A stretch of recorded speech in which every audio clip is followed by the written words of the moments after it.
1 Korintus 6 ayat 20. Sebab kamu telah dibeli dan harganya telah lunas dibayar. Karena itu, muliakanlah Allah dengan tubuhmu. Selamat pagi jemaat GKI Klasik Solo. Marilah kita bersama-sama berdoa sebelum merenungkan sabda Tuhan. Bapa kami yang ada di dalam surga, pada pagi hari ini ya Bapa, kami bersyukur atas semua kehidupan yang telah Engkau selenggarakan. Segenap peristiwa dalam hidup kami, biarlah kami maknai dalam terang sabda-Mu. Dalam nama Tuhan Yesus Kristus, bimbinglah kami ya Tuhan. Amin. Peristiwa Paskah ini telah mengingatkan saya tentang betapa mahalnya harga hidup saya dan juga Anda. Harga ini saya hitung menurut estimasi biaya penebusan dosa yang harus kita bayar setiap hari menurut ketentuan yang ditulis di dalam Kitab Imamat pasal 4.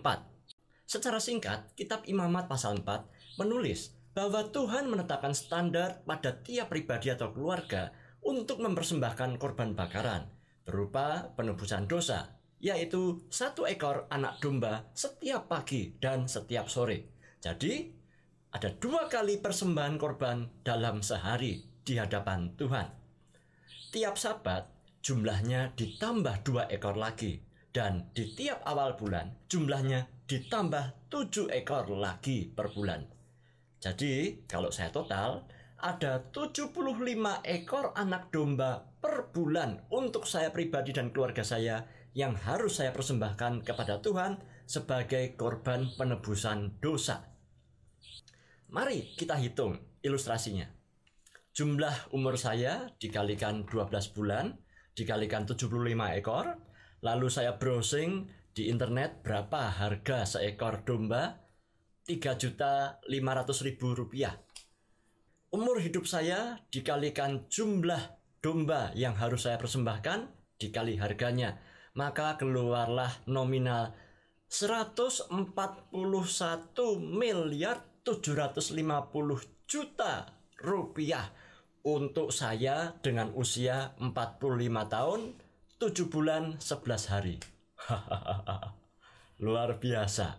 Wait. Tunggu dulu. Saya kan tidak merencanakan dan saya tidak melakukan sesuatu yang jahat. Bagaimana mungkin saya bisa dianggap berdosa? Yang pertama, perhitungan dalam Imamat pasal 4 yang telah kita hitung tadi meliputi juga dosa-dosa yang tidak kita sadari dan tidak kita sengaja. Jadi, berapa banyak hal dalam hidup kita yang tidak kita sadari kita telah melakukan dosa? Tentu tak terhitung jumlahnya, karena nggak sadar ya.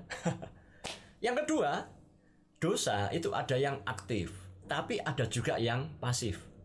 Yakobus pasal 4 ayat 17 menulis, jadi jikalau seseorang tahu bagaimana ia harus berbuat baik, tetapi ia tidak melakukannya, ia berdosa. Jadi kita diam aja atau menunda-nunda suatu kebaikan, padahal seharusnya kita melakukan, itu juga dosa. Nah, sekarang coba Anda pause sejenak video ini, lalu Anda hitung sendiri ilustrasi harga dosa yang seharusnya Anda bayar dengan perhitungan korban penghapusan dosa di hadapan Tuhan.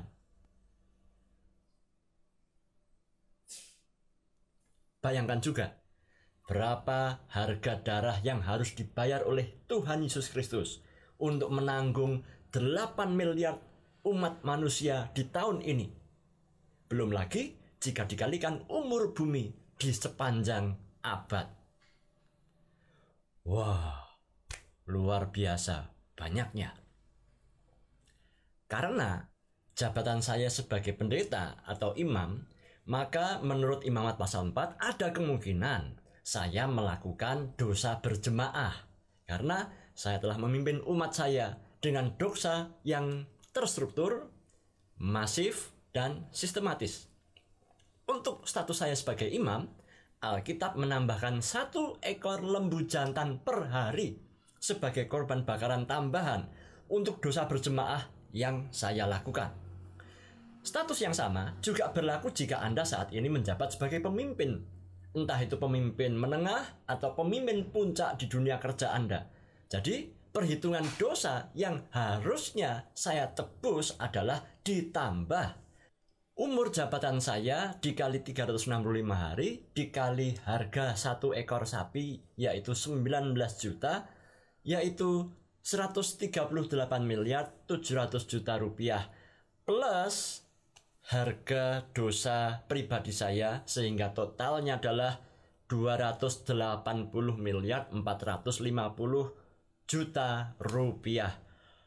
Wah, harga yang sangat amat mahal.